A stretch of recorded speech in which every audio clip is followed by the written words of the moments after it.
In a world so full of questions and confusion, sometimes it can be hard to know where to turn for answers. Lucky for you, you've come to the right place. This is Letters to Jules and Josh.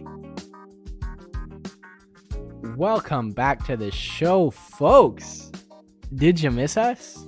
This is Letters to Jules and Josh, the podcast where you get life advice from two totally unqualified best friends. I am Jules, and here with me is my beautiful, fresh salmon best friend, piece of tuna, Josh. It's a lot of fish names you just dropped on us. Just a little bit of foreshadowing, bro. Just a little bit of foreshadowing. You of beautiful course. Atlantic cod. The reason I ask is right before we jumped on this podcast, you mentioned some of your glasses were tasting a little fishy. Did that have anything to do with the intro? No, I just noticed it. I'm not sure if it's fishy or, when you eat a mango and it's not ripe yet and it tastes a little fishy. I'm sure you don't know, actually, after asking that. Yeah. Well, let's move on with the show. How's everybody doing? It's a beautiful day in Montreal. Oh, man. Dude, I can't believe this is the first time we've talked in 2 weeks, eh? I know. Talk about a mango-less 2 weeks. How's the new job? New job's going good. Just on Zoom a lot of the time, getting to know people, not trying to laugh and crack up on when I'm not supposed to. But besides that, everything's good. Well, that's good. Another huge piece of news here at Letters to Jules and Josh is that I have much better internet now. Yes, that's what I was going to ask you about. Yeah, we switched over to Fizz, bro. So you and I, Josh, are both Fizz boys. Fizz boys. Finally, we had to record the last 3 episodes. My Bell connection went really downhill for some reason over the past few weeks. So I wasn't able to record in my office, in my station, if you will. Of course. But now we're back, dude. We're back to the station, the best place in all the nation, and we're ready to podcast. Let's do it. Any last words on any of the things that just happened before we get into these emails, Joshua? I'm assuming that Fizz did not hit you with a new dongle where you were not able to set up internet before you ordered a new cable. Nah, Fizz was actually, there wasn't a cable in our house, so they installed the new cable, but it didn't cost us any money. The guy was super chill. He had a nice mask and shoe cover foot thing. We will not be shorting Fizz internet. Well, I already began to short Bell, dude. The short on Bell is already in. I dropped Bell. Everybody drop Bell and get over to Fizz. This episode of Letters to Jules and Josh is brought to you by Fizz, the best in internet providers. Let's get into email number 1. Hey there. My name is Leah, and I currently work at Starbucks as a barista. A few months ago, our location ended up hiring a few new employees, one of them being a very cute guy named Dylan. It was very clear from the first few weeks of him working there that we had quite the chemistry together. Ooh. While he is one of the guys who purposely misspells names, I was able to look past that and started to become very close with him during our shifts. I'm very good friends with the manager, so I was able to get us working together on a frequent basis. Wink face. She included a wink face in her sentence, so. Of course. Just so we know that she's a little schemer. After the first month, we started meeting up on walks and going on dates outside of work. They went really well, actually. The conversation always flowed nicely and we never really ran out of things to talk about, even though we spend so much time together at work. Dude, this sounds exactly like our podcast. While we kept most of our interactions outdoors in the beginning due to coronavirus, we began mixing in some dates at each other's houses. Mostly at mine in the beginning since I live on my own with a roommate and he still lives at home with his parents. About a week ago, I went over to his house for my second or third time and we were just hanging out upstairs in his room. His room is pretty big. It has 2 doors, one for his own bathroom and the other for his closet. Yes, it's a walk-in closet. Wow, multiple bedroom. Baller. However, to my own surprise, I found out that he doesn't only have clothes in the closet, but he also has a full-sized extra freezer. As you can imagine, I was quite surprised to find this, so of course, I had to ask him to explain. He told me he stashes microwavable meals, frozen pizzas, and even hot dogs for when he gets hungry at night. I asked him why he couldn't use the regular freezer in the kitchen, to which he replied that was his father's stash space. Of course, as is the hierarchy in the home, of course states that the regular kitchen freezer is for the father's stash space. There is also a microwave located on a shelf above the freezer for what he calls easy access. I did end up sleeping over that night, and sure enough, he got out of bed at around midnight to microwave a pizza pocket in his closet.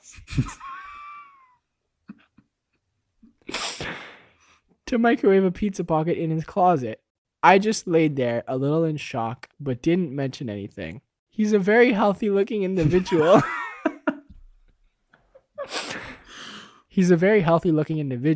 So I could have never expected this side of him, or his father for that matter. I don't know why, but this has really thrown me off, and I'm just looking for some advice on what to do. I really pumped him up to all my friends, and they all said it was probably too good to be true. So now I'm sitting here wondering if they were right. Appreciate any advice you can send my way, Leah.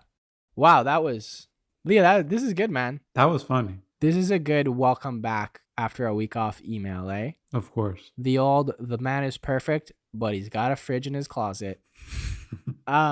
I mean, Josh, you're the resident snack master here on the pod. That I am. So I'd like to turn it over to you first before we loop back to me, because I do eventually have some real deep thoughts here to offer, Leah. But what do you have to say? Well, first and foremost, I just would caution against this throwing her off too much. You know what I mean? Like, if everything was going real well, you were able to look past the misspelling at Starbucks, everything else has been A1. And that's the impression I got after reading that email. I honestly think the misspelling Starbucks names is like a plus for him. Intentionally doing it just seems a little annoying after a while. I just think it's funny because let's go on. Yeah, so my overall point here is that let's not let this be a make or break situation, right? I don't know what you're going to say. We can dive into the specifics about it, but my first impression is let's not get too carried away here. I understand you're lying in bed while someone's microwaving something in a closet. That is weird. That is no doubt very weird. And I don't blame you for lying there thinking to yourself, what the heck is going on? But at the same time, you're in his space, you're in his room. This is his palace. Exactly. This is his palace. We can already see it's come down from the father. And just don't be so quick to do anything kind of crazy if everything else is going well. Yeah, it's just a hereditary closet snacking situation. Yeah, let's not overreact here, Josh. You're right. Let's not overreact. Honestly, I don't really have a problem with the freezer in the room. Right. Like when I was a kid at my dad's place, I used to have a wine cooler fridge thing in my room. Whoa. Pure class. Nothing like a nice chilled glass of Cabernet after a long day of school. Am I right, bro? Of course. Of course. And you know, like I've heard other stories of dudes just like a fridge in their room, or guys live with a bunch of roommates, and like one of the guys got a mini fridge in his room so that he can keep his food so no one steals it. So to me, this isn't a deal breaker. The one thing that would just really annoy me that we've been over already on the podcast, of course, is the food in the bedroom. Like I just don't want crumbs in my room. I don't want those smells in the room. And you know what? It's funny because I'm actually a huge fan of the studio apartment, which is just essentially just one big bedroom that you do eat in. So I kind of was thinking earlier today, like, am I a hypocrite? Something that I really do have to delve into deeper, maybe on a later episode. But, you know, I also think, and I think you could really make the case here that like this guy is not depending on his mom to make him a snack at like 10 p.m. You know what I mean? Like he's not going downstairs and saying, "Hey, Ma, what's in the fridge?" Our guy already knows what he's going to do. He's got his fettuccine Alfredo upstairs in the freezer. He's popping that baby in the microwave, and he's taking care of himself. These are points for him. He's an independent man. No, Josh? Right. He has clearly thought out the entire process. He has equipped himself properly to deliver at any time he has those cravings. And, you know, the whole thing is he's just doing what he needs to do to satisfy midnight cravings. All right. Now, I go way back. Jules mentioned I'm the resident snacker in our friend group. I think that's probably true. I tend to snack quite a bit at night. And you know what? It's not even a snack, Jules. It's not even like a dessert, because you know I'm not a big dessert guy. We've been over this. The thing that I am is I need a meal at 11 11:30 at night type of guy, right? There's no cold meal, like there's no fruit that's going to satisfy that craving. There's no dessert, cake, whatever. I need, like this guy, a nice fettuccine alfredo, pizza pocket. And I think I get it from my dad because way back when he introduced me to late night snacks, I used to have a peanut butter sandwich. Then I tried to get a little cute with it. I'd tell my grandmother, no, it's fine. I do this at home. I take a scoop of Nesquik chocolate powder and try and swallow it, cough that all over the kitchen. Wow, early to the cinnamon challenge, eh? Exactly. I've been through my fair share of trying midnight snacking. And now, in my 20s, I think I've mastered it. And it looks mid-20s, yeah. Don't age me too much. I think I've mastered it and it looks a lot like what this guy's doing. And all I'm trying to say here is that it's really harmless. It comes from habits you developed when you were younger, probably not the most healthy. And I was going to say to Leah, look, if things ever get more serious and they decide to go live together somewhere, let's just be clear that you're allowed to make it clear there's no fridges in any closets. I mean, he's not going to need a closet fridge because he'll have his own fridge. Excellent point. That's also a good point. Let me ask you this. When you're talking about 11:30 full meal cravings, is this because you're hungry or is this because you're like, fuck, like a steamed hot dog could really hit the spot right now? That's a good question because when I do get those cravings, it doesn't necessarily mean that I didn't have a good dinner. You know, like I'm not hungry for another version of my dinner. I'm definitely hungry for the pizza pocket or hot dog. Okay, I feel you. So it is like you're having a dessert, but your version of dessert is just different. Right. And you know me, I've been quirky cravings guy for a long time. I even make weird food decisions sometimes. I think most famously, everyone who knows me, and I think you'll agree with this example I'm not too. sure where you're going with this. I think one of my most famous examples of like, what the heck is Josh doing right now is the classic Subway order. Oh, yeah, that is a weird, like, why are you ordering the most boring thing on the menu? Not only is it most boring, but I'm going for the mayonnaise. Oh, dude, can you just tell them what the order is? Well, the order is just a simple cold cuts with cheese and then extra mayo. Like, Extra. I need them to put the lineup of mayo and then I need some extra mayo. Blech. And it's only at Subway because we've been to Quiznos together and we are clearly in agreement that the carbonara is the best sandwich. Dude, Quiz Kids was probably the best part of high school when we would go get Quiznos subs together every Friday. Of course, that was a great tradition. But my Subway point is that just because I have quirky cravings doesn't mean you shouldn't love me. Exactly. You don't need to break up with Josh just because he eats a bad Subway sandwich. Exactly. Or a pizza pocket at 11. Do you actually have pizza pockets at home right now? Because I'm pretty down for one. Well, I went through a phase of getting them and now I've kind of retired. Actually, the pizza pocket's kind of gross, but there's other like warm Stouffer's meals that we actually had on our New York grad trip. That was the only thing in the hotel in the basement. I'll never forget being so hungry and having that. I think it's ingrained in me. That's why it's my go-to snack. But anyway. If we want to actually get back to the email here. Of course. I mean, I think we kind of covered the general gist of the email. But before we move on, I do have one final thought that is kind of a little bit out of left field here, Josh, but I do think it's important to address. Okay. Leah says in the email here how like she's pumping him up so much that her friends are starting to think that like he's too good to be true, you know? And look, it's a nothing comment, but we get paid to dissect these emails. So I just really want to make the point that like, of course the guy's not too good to be true. No one is too good to be true. He's a person with flaws and weird quirks and a freezer in his room, and probably like a bunch of other stuff too. But that's okay. Like I think there's this tendency when people start seeing somebody and it's going really well and it's fun and there's butterflies and all those good things, that people start to fall for not who the person they're seeing actually is, but instead who they think the person is. Right. It's like this image that they start to create in their mind, you know, like he's so handsome, he's so funny, he's so charming. Oh my God, he's this, he's that, he's so perfect, whatever, Right. You know? And maybe he is all those things. Maybe he really is amazing. Like, I'm sure he is. He sounds pretty funny, dude. Can't stress enough. I really do like the Starbucks joke. I would just caution you, Leah, and I would honestly caution all of our listeners to not put the people they're dating on a pedestal, Josh. Right. Like, try to see the person you're with for the person that they really are and not who you think they should be or who you want them to be or who you wish they were, you know? Right. That's a very good point. Because I feel like I've been in that position multiple times, Josh, where like I've been put on a pedestal because like I'm just so handsome and funny and like hilarious. I don't know. I just feel like it's really easy once a person has been put on a pedestal and you've locked in that golden image of them for like the image of perfection to start falling apart once you realize that, oh, he is just a normal person and he does have flaws and he does have a freezer in his closet and he makes mistakes and all those things. So look, honestly, Justin Bieber describes this situation perfectly Wow. in his 2012 hit track entitled Thought of You, in which he says, I'm in love with the thought of you, not the things you do, just the thought of you. Girl, I'm in love with the thought of you. Ooh, ooh, ooh, ooh, ooh, ooh. In love with the thought of you.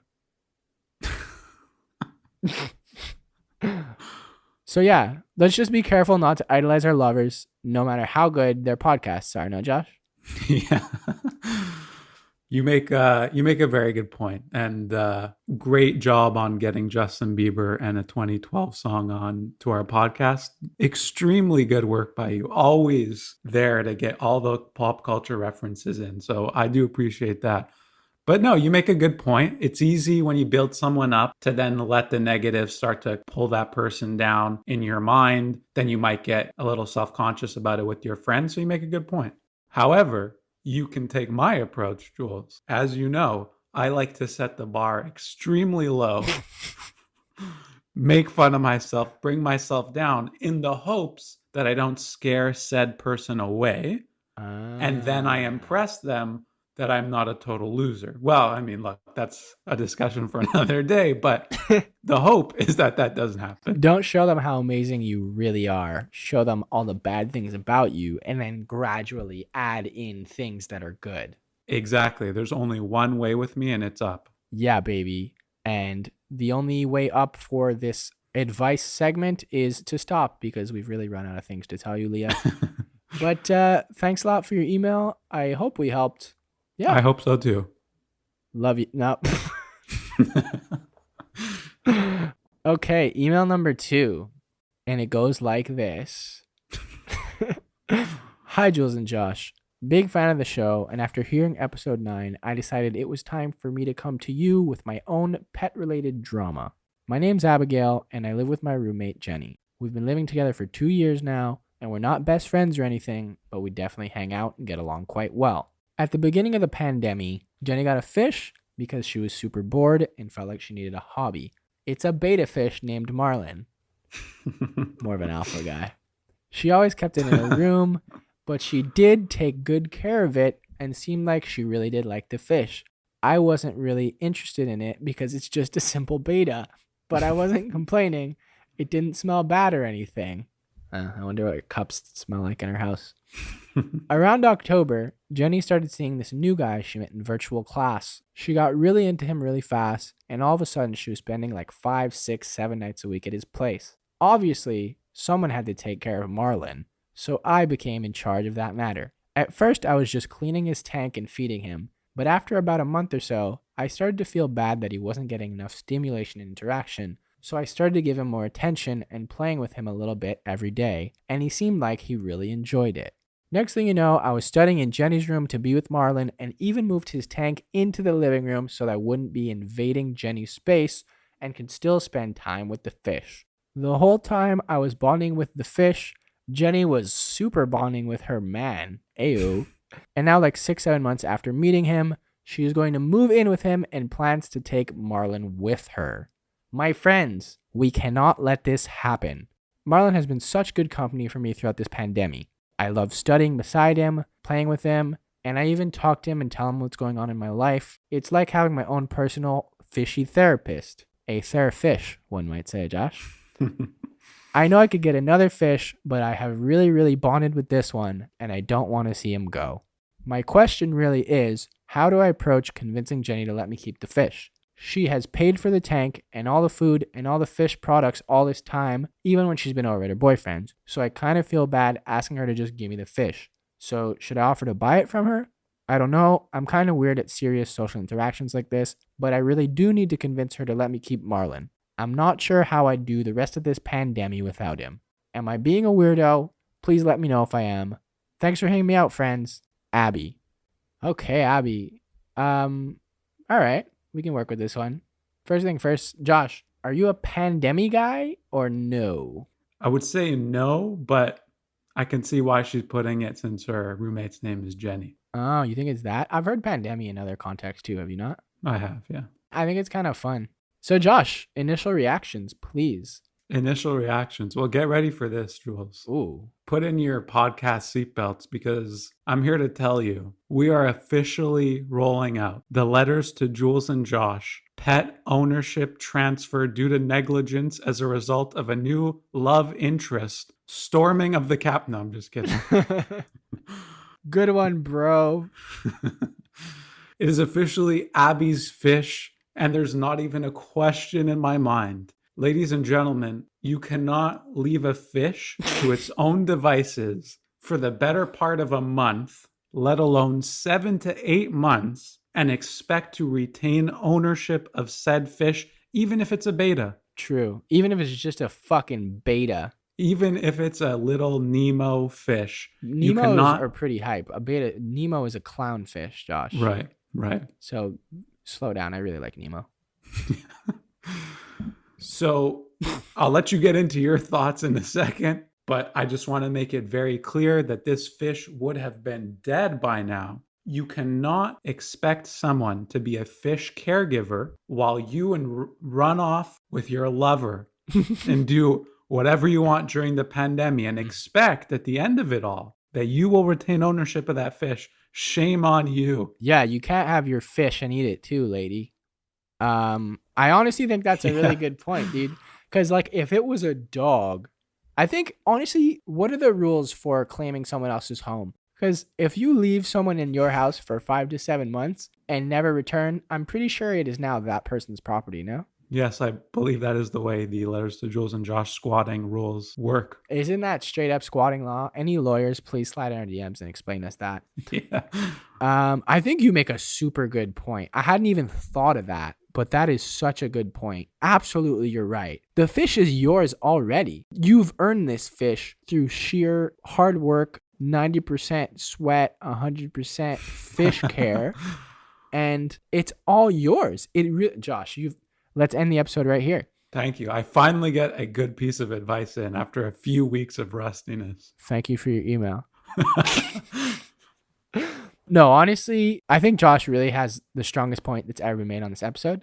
I mean, on this show. However, I do think it's pretty simple. Like, take this email, rewrite it into a strongly worded letter to your roommate, and just let her know how much you love the fish, man. Lay all your cards out on the table. I have anxiety. The fish calms me down, makes me feel safe. I feel like I can talk to the fish, gets off my mind. Make your voice heard. You did a really good job in this email. We're with you 100%. Abby Fish team, I don't know what I'm saying. But make yourself heard and make her understand how much this fish means to you. And clearly, if she got it just because she was bored, and I imagine she's no longer bored, as you mentioned, she has very much been bonding with her new dude. So just explain yourself openly, eloquently, and she will probably let you keep the fish. Right, Josh? I agree 100%. I don't see how the fish won't go in your favor. Mm-hmm. Like you said, you clearly lay all your feelings and emotions on the table. Lay all your fish eggs out on the table. The last thing is really the cost distribution here. Ooh, dude, this is where I was heading to next. Fuck, are we in sync? In my opinion, there can be some transferage over of funds for fish material, but I certainly don't think it should go that you pay for everything back, because what about the last 6 to 7 months of free babysitting, fish sitting that she's received? True. Fish care, if you will. Exactly. And because she's the one who initiated the purchase, Jules, no one asked for this fish to come into the house. And then you want to go and run off with your man. Yeah, and you want to be... You run away and make me raise this fish on my own? And be very negligent about it. You have to pay the price. Let me ask you this, though. Yes. I think you make a good point. But it does seem like Abby she's ready to pay up. You know what I mean? Like, Marlon must be hers at all costs. There can be a 50-50 transfer, but really importantly here, the reason why you secure the bag on this particular fish, recall in the beginning of this email, Abby told us this fish doesn't smell. That's incredible. Ooh. I'm not I sure have that never known a fish that has not had a weird fish smell. Anytime you go into a pet store, that immediate gross scent is fish vibes. However, I've known people that own fish and like their house didn't smell like fish, especially if it's like a simple beta. It's just a little fish. Like the alphas Right. smell really strong. Oh, okay. Just yeah. a little fish. But anyways, I just want to start here. She's ready to pay. Do you think, say she writes a letter, she has a conversation, whatever. Should she bring it up right away? I will buy the fish. Or should she lay all the other cards out on the table and like keep paying as a bargaining chip in case her roommate says, it's kind of my fish, I want to keep the fish. Then she pulls out the extra Uno reverse card of, I will pay for all of the fish equipment. Yes, she should keep that in her back pocket, along with the official invokage of the pet transfer on this podcast. You heard it here live. Thursday, when? April 15th? April 15th. There you have it. What are you talking about? The official invokage of pet ownership transfer due to negligence that I went over earlier. Of course. How could I be so silly? Yeah, I think you're right. I really think you're right. You have any other thoughts here? No, it's really her fish. Fair enough. I have one final thing before we move on.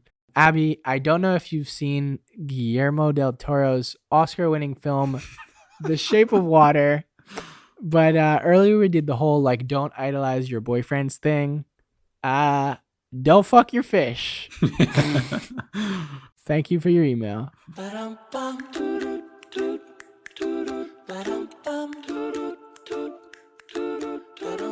We've spent the first half of the show answering your questions.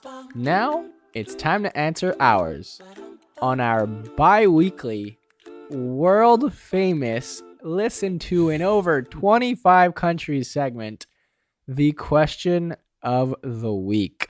Now this week, we bring you another question that is very close to our hearts as we both like watching TV. Who doesn't? Of course. So, of course, this week's question of the week is, what are some shows that you can't believe are actually on TV and that people watch? Now, Josh, any initial thoughts here? Because I must start off. I must go first to explain the inspiration behind this question. Okay. And look, I was going to make a suggestion here, and I know I didn't run this by you beforehand, but there's one show that I have that I know 100% certain you don't have. Ooh, really? But for the rest of them, I'm convinced we've picked similar shows. So I was kind of thinking I don't think so. I have 3 shows. I think we probably have one in common, which of course is the inspiration behind this question. And the reason I'm bringing this question this week is because last week there was huge news that came out of CBS Studios that young Sheldon, of course, was renewed for at least 3 more seasons, baby. Wow. Yeah, just some of the craziest news I've ever seen. Dude, there's already 4 seasons of Young Sheldon out. And this means that there's going to be at least 7 seasons made of Young Sheldon. And man, excuse my language and confusion here, but who the fuck is watching Young Sheldon, guys? I have literally no idea. Like, my grandma is like one of the biggest fans of Big Bang Theory there ever was. There was a time when I would call her on the phone and she would tell me what's up with Sheldon and Leonard and Penny, like as if it was her grandchildren. So maybe she watches. I should have called her before this segment. However, what is the target demographic for child genius who's not like a chill dude at all, who lives in Texas with his wacky family? Right. And who really seems annoying in all the trailers that I've seen. Yeah. Jules, let me let you in on a little secret here, though, which may not be so much of a secret for everyone listening.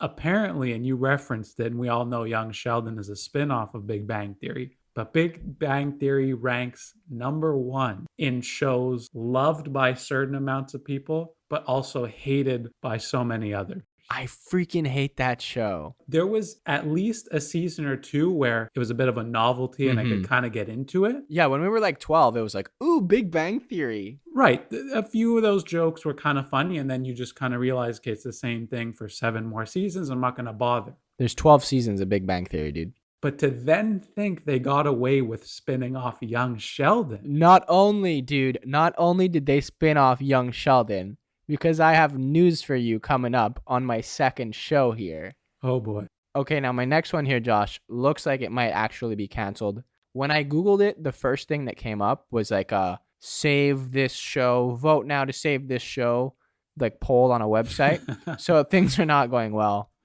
It's also a CBS show, and it is also linked to Big Bang Theory. The first season of this show just ended, and it was rated 21% on Rotten Tomatoes. Wow. And I kid you not, I saw the trailer for this on TV at some point last year during the football season, and I was absolutely appalled, man. Like, I just couldn't believe myself. The show is called Call Me Kat. The cat is with a K, and it stars Sheldon's girlfriend from Big Bang Theory. Sheldon, of course, is a producer on the show, the executive producer. And this is the premise of the show. Call Me Kat follows a 39-year-old single woman named Kat who struggles every day against society and her mother to prove that you cannot have everything you want and still be happy. After leaving her job as a professor at the University of Louisville, she spends the money her parents set aside for her wedding to open up a cat cafe in Louisville, Kentucky. They put this on primetime TV, dude. I mean, we've long been privy to these sitcom trailers during football season, and we have so often been confused about just who's tuning into these shows. And the amount of weird CBS shows that are coming up is just mind-boggling, and I don't understand because we don't understand. Yeah. Because they're definitely putting this on for a reason. They're not lining their pockets, but who is letting them get away with this? Who sat down and was like, Sheldon's girlfriend, Cat Cafe, Louisville, Kentucky, let's do it. Right. And they're all starting to get more unoriginal as they spin off further. I don't know. Prime example, Cat Cafe. You can make the case that actually this is the most original one because it's usually just like wacky family plus a black guy. You know what I mean? Like there's a new one. I don't even remember what it's called, but it's like Coming to America Al or something. You seen this? Where it's like a guy was in Afghanistan in the war and he became friends with his interpreter and he brings the interpreter from Afghanistan home. And now the interpreter from Afghanistan lives with his family in their house. And it's like wacky stuff happens. Puzzling. It is so puzzling. Who's coming out with this stuff? In similar fashion with the show you just brought up is Bob Hart's Abishola. Oh my God. That's a really good one. Please go on. I mean, there's not too much to go on here because, as you know, I don't watch the show, but I've had multiple people text me, how the heck is this a TV show? And I think it's a similar principle, right? There's some guy falls in love with his nurse from Nigeria, and they came up with one of the weirdest titles I've ever heard. Bob Hart's Abishola, baby. It seems to be going on to its second season, and I just am struggling. You know what I think it is? Tell me, please. I think everyone 40 and over is just leaving their televisions on CTV all day long. I think it's just for people who like don't know how to use Netflix, you know? Right. Because That's true. When offered a chance to watch some of these great Netflix 3-part docs that Josh loves, even though I thought Seaspiracy or whatever it was called was lame. You didn't get through the first 15 minutes. It's just always the same thing. No, you don't understand what Dude, it's always a girl and a cat cafe and tuna. Anyways, I really just wait for tuna. Let's stay on theme. I really think it's for like my grandma and people who don't know how to flip over to Netflix and they're just like same formula all the time with a tiny twist. Right. I mean, that's what it must be. I mean, dude, Bob Hart's Abishola is a really good call. Can you give me another one? What else you got here? I have two more, and I would be devastated if your next show is not the show that I think is coming. There's absolutely no chance it is because my next show is one of the biggest wild card shows. It's a Netflix show, and it's not even that bad of a show. It's like, it's fine. It's whatever. But the bone that I have to pick with the show is that the accents are complete nonsense. So the show is called Medici. and it's about this powerful, super powerful family in Florence, Italy, and like it's about like their come up and how they make money, whatever. And it even stars. It has like a star-studded cast, dude. Like it has the Rob from Game of Thrones, and it's in English. But the problem I have with the show is that the English accents are. It's kind of like in Game of Thrones, where like they're speaking like a weird British accent, or like it's like an exotic English accent from some part of Europe, correct? Okay. Yeah. Which is fine, except the patriarch of the Medici family is played by Dustin Hoffman, who just talks, dude. He just talks like Dustin Hoffman the whole time. Just a normal, like, I mean, just in Dustin Hoffman's American voice. That's crazy, man. Yeah, like I might put in a little clip so you can hear the contrast between the two voices. No promises, but like I don't know how they're just like, fuck it, throw in Dustin Hoffman talking normal. And he's not going for anything while everyone else around him has heavy accent. Everyone else is like, Father, I want to become a painter. I don't want to become a businessman like you. And Dustin Hoffman's like, my son, you must admit that we are a business of like it's so crazy. He's just Dustin Hoffman. You spend hours studying the Duomo. Yes, Father. Have you considered why the old Florentines built a cathedral so enormous no one could complete it? It was folly. It's funny that you bring up the accents and a Netflix show, because I'm not saying this is a bad show, but have you seen Serpent? Yes. It's not that I thought it was going to be way better, dude. And it was. I'm in the middle of it, so don't spoil anything. But the one thing that I am a little shocked by is the fact that one of the main characters is from Quebec. And that is the weakest French Quebec accent I've ever heard in my life. It's not even good French. Mm-hmm. She's British. I Googled it because I was like, what is going on here? Yeah, it's puzzling. At least the guy is from France, so his weird French accent can kind of slide by. But why did they give her Montreal? She should have been like... Well, it's a real story of a real person. But like, why would you hire a British actress to play Quebecois and have a... But she actually does really a good English-French accent. But then she speaks French and she's like, je vais aller à la plage avec toi.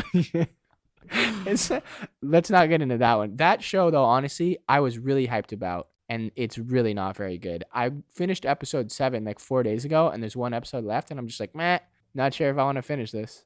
Okay, well, I'm going to have to finish it over the next few days. All right, well, I gave you all 3 of my shows that don't make any sense. Please be my guest and finish us off. Well, I'm really surprised that you didn't bring up the dual reality show, Masked Singer, Masked Dancer. Because we've discussed this before. And look, I kind of get why it has some staying power. Mm-hmm. But... like, who's watching that? Who is watching that? And you'll be the better one to tell me this, because I really am not that good with reality shows. But I feel like there's a ton where there's some kind of hidden element of a singer, and then we turn around and the smoke bellows out and we get to see the person's face. Like, you are referring to The Voice, my friend. The Voice. How many of these shows can people possibly consume? It just feels like the idea has been played out, and now it's just with masks. I used to be a big voice head, though, like a huge voice guy. The Masked one, the Masked Singer, the concept, like whatever, they put a celebrity in there and they kind of have to like guess who's in the celebrity disguise. Okay. I get it because people are crazy for celebrities. But the dancing one, who tunes into dancing shows in the first place? But who tunes into celebrity in Halloween costume dancing? Beyond me. Who tunes into any dance show after Jabberwockies? I knew it. They completely made every other dance show obsolete. So you're right. I have never tuned into another one ever since. But yeah, it just seems a little ridiculous, the whole costume thing. And the costumes are super weird too. Like, yeah, and they're like weird costumes. Huge, chunky, like kind of like anime style. It's very strange. Yeah. Very strange. Yeah, very strange. Anyways, do you have one more, or those? I do have one more. Okay, please. And this was my wild card. I knew you were gonna never hit it. But I don't understand how people watch multiple episodes of Wicked Tuna. What? The premise of the show is following fishing boats going out to catch tuna fish. Now, let's keep in mind that one episode might be interesting, but how could you sit there and watch 10 straight episodes of Wicked Tuna Deadliest Catch at least has the element of catching a crab, which is like maybe gives you 2 or 3 more episodes of interest. Like, holy cow, these guys are catching Alaskan king crabs, you know? Like, I got to see this. But Wicked Tuna, like Bluefish Tuna, like, how do you go for more than 1 episode of that? Dude, you're going to have to text your dad because I feel like he's the only person that we know that is potentially watching Wicked Tuna. That's right. And once he discovered how to use Netflix, we went over this theme earlier about people not knowing how to use it. I don't think he's ever turned back to Wicked Tuna. That was definitely a pre-Netflix, I'm just going to watch what's on situation. Oh, yeah. Huge Mikey vibes, eh? But man, eventually, like Bluefin Tuna, it's not that interesting. Dude, but Seaspiracy is sick, though. Also, stop eating fish, everyone. Let's not go down that road. This episode's already really long. People need to watch Seaspiracy. Man, anyway, continue. It's always the same thing. It's always like, the fish is overrun in the sea. I made it 20 minutes and I was like, this is not for me. No, because you missed. It builds. It's like, there's so many layers anyway. Just finish watching it. Maybe I'll finish watching it. We can do a whole Seaspiracy episode. Because clearly TV is getting us going, eh? What's the one final thing before we get into a conclusion here? What's the one where they drive on like icy roads in Alaska? Ice roads? Highway to Hell. Highway to Hell. I think it might. Is it that? No, that's an AC/DC song, bro. Hold on. Let me Google this really quickly here. 911 Highway. It's like Highway 40, whatever their number is. Hold on. Let me Google this. This episode is going to be way too long. Highway show. Through Hell? Frozen. Alaska. Ice Road Truckers, baby. Who's watching that also? I mean, that's a niche. I think the worst one has got to be Call Me Cat. Like, yeah, painful. And these CBS ones are getting bad. I recommend everyone hit up YouTube, type in Call Me Cat, and watch that trailer. If you crack a smile one time, please email us, because that is shocking. Excellent idea. Anyways, this has been a really fun app. It's been good to be back. I missed it. I missed potting with you, bro. So we're going to keep up the every 2-week format, and we're just going to see what happens. We're going to let it flow, and we're going to watch a lot of Ice Road Truckers, I guess, dude. That's right. We're going with the vibes, and the vibes say Bluefin Tuna. Thank you, everybody, for tuning in to another episode of Letters to Jules and Josh. Get your emails in, letterstojulesandjosh@gmail.com. Follow us on Instagram and Facebook for more posts, content, memes, polls. You can vote. You can click links. You can see my face. I put a video up today of me talking, telling you guys to watch episodes, just like I'm doing right now. So tune in, follow us. I should stop now. It's been a lot of fun, Josh. And we will see you back here Thursday, April. We'll see you in 2 weeks, folks. Take it easy, everyone. Peace. If I take you down, would you really hold me down and be your best friend? She just wanna hit me with a quickie by the pool, and I'm like, yes, ma'am. Well, you got me feeling for your body.